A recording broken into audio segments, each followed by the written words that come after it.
Hello అందరికి welcome back to Dolly dumplings. ఇవాళ recipe వచ్చేసి క్యాబేజీ కూరని ఎలా చేసుకోవాలో ప్రాసెస్ ఏందో చూసేద్దామండి. నేను చెప్పినట్టు మీరు ఫాలో అయ్యి చేశారంటేను ఈ క్యాబేజీ కూర టేస్ట్ అనేది అదిరిపోతుంది. అలాగే ఈ కూర రైస్లో కానీ చపాతీలో కానీ రోటీస్లో కానీ ఏ కాంబినేషన్లో తీసుకున్నా టేస్ట్ చాలా బాగుంటుందండి. ఇప్పుడు ప్రాసెస్ చూసేద్దాము. దీనికోసం ముందుగా నేను ఇక్కడ ఒక 1/2 kg క్యాబేజీని తీసుకొని ఇలా చిన్న చిన్న ముక్కలుగా కట్ చేసి తీసుకున్నాను. ఇప్పుడు దీన్ని పక్కకు పెట్టేసి స్టవ్ ఆన్ చేసుకొని కుక్కర్ గిన్నెని పెట్టుకొని ఇందులో 3 టేబుల్ స్పూన్లు ఆయిల్ వేసుకోవాలి. ఆయిల్ వేడైన తర్వాత 1/2 టేబుల్ స్పూన్ ఆవాలు అలాగే తిరగమాత దినుసుల్ని వేసుకోవాలండి. ఇందులో మినపప్పు, పచ్చిశనగపప్పు, జీలకర్ర వేసాను నేను.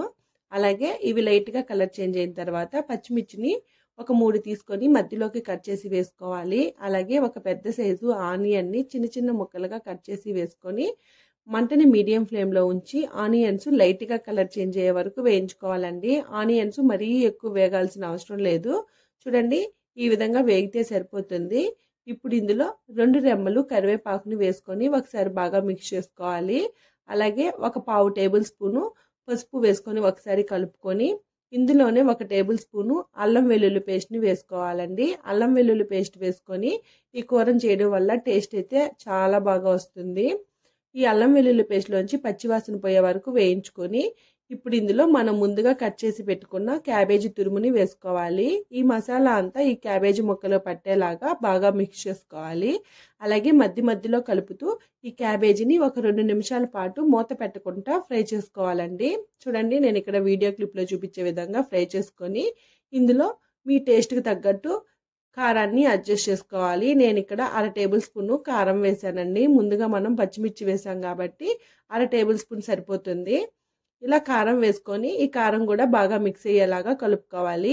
అలాగే ఇందులో ఒక పెద్ద సైజు ఆనియన్ని కట్ చేసుకొని వేసుకోవాలి. చిన్న సైజు టమోటాలు అయితే 2 వేసుకోండి.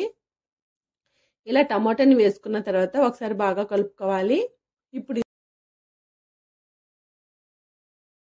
ఇందులో 1 గ్లాసు వాటర్ని పోసుకొని మూత పెట్టుకొని మంటని మీడియం ఫ్లేమ్లో ఉంచి ఒక 5 విజిల్లు వచ్చే వరకు ఉడికించుకోవాలి. నేను తీసుకున్న క్యాబేజీ కాస్త ఫ్రెష్గా లేదండి, దానికోసమే 5 విజిల్లు పెట్టుకున్నాను. మీరు ఫ్రెష్గా తీసుకున్న క్యాబేజీ అయితే మాత్రం 3 విజిల్లు అయితే సరిపోతుంది. చూడండి, 3 విజిల్ల తర్వాత మూత తీసి క్యాబేజీ ఉడికిందో లేదో చెక్ చేసుకోండి. చూడండి, నాకైతే ఇక్కడ 5 విజిల్కి క్యాబేజ్ అనేది చక్కగా ఉడికిపోయింది. అలాగే ఇందులో కొద్దిగా వాటర్ ఉన్నాయి కదండి, ఈ వాటర్ కూడా ఇంకిపోయే వరకు మంటని మీడియం ఫ్లేమ్లో ఉంచి ఉడికించుకోవాలి.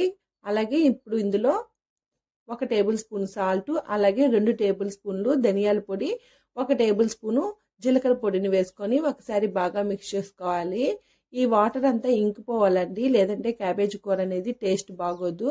అలాగే ఈ క్యాబేజీ కూర కాస్త స్పైసీగా చేసుకుంటేనే టేస్ట్ అనేది బాగుంటుంది. చూడండి, ఈ విధంగా బాగా మిక్స్ చేసుకున్న తర్వాత సాల్ట్ సరిపోయిందో లేదో చెక్ చేసుకొని సాల్ట్ని అడ్జస్ట్ చేసుకోవాలి. ఇంకా మీకు ఎక్కువ స్పైసీగా కావాలి అంటే ఒక 1/2 టేబుల్ స్పూన్ వరకు మిరియాల పొడిని కూడా యాడ్ చేసుకోవచ్చండి. చూడండి, ఇప్పుడు ఈ క్యాబేజీ కూరలో వాటర్ ఇంకా కాస్త ఉన్నాయి కదా, అవి ఇంకిపోయే వరకు మధ్యలో కలుపుతూ ఈ క్యాబేజీని ఉడికించుకోండి. అంతేనండి. ఇప్పుడు ఇందులో సన్నగా కట్ చేసుకున్న కొత్తిమీరని కాస్త యాడ్ చేసుకొని ఒకసారి బాగా మిక్స్ చేసుకోవాలి.